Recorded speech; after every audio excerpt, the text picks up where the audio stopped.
Usa ka 9 anyos nga bata pipila ka adlaw na kuno nga nagbisikleta gikan sa lungsod sa Argao sa Southern Cebu hangtod nga naabot kini sa lungsod sa Konsolasyon. Gipangita karon ang pamilya sa maong bata. Ani ang report ni Nico Sereno.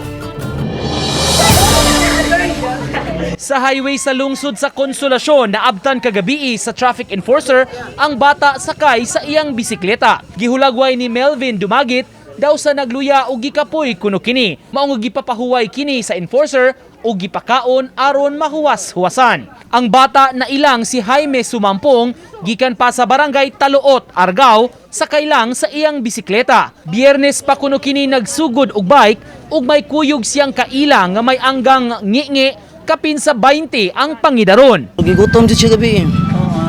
Amo to nga gusto ka na ako nang i-guide imong bisikleta para dili mawa ana lang kamatog nya murag makonsensya man ko.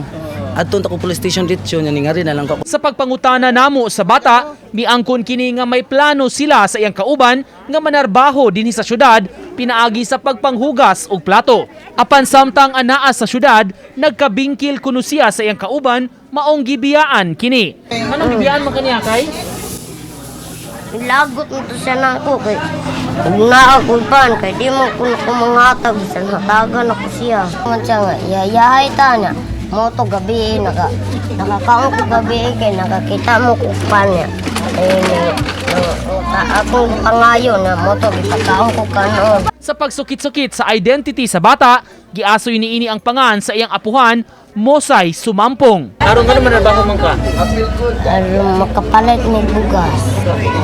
Ari ato bang? Pila may sweldo dito doy? Tapos kagatos ang adlaw, may na lang napalit sa kilo. Gitawagan sab sa GMA Regional TV ang kapitan sa barangay Taluot, Argao nga nakahibaw sab sa issue human ma-post sa social media. Gipatrace pa kini ni Kapitan Chanito Kiblat aron masayran kung taga ilang barangay bagyod kini.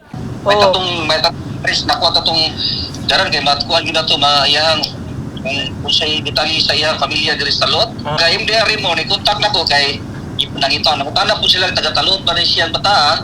Ako pong gingnan nga ako sa i-verify. Nakig-alayo na ang enforcer sa Konsolasyon PNP aron matabangan ang bata ug matugyan sa pamilya. Sa pagkutlo ning balita, gibutyag sa kapitan nga sa inisyal nga impormasyon na trace nga tagalungsod sa Ronda si Sumampong. Uban ni Godfrey Relien, Nico Sereno, Balitang Bisdak.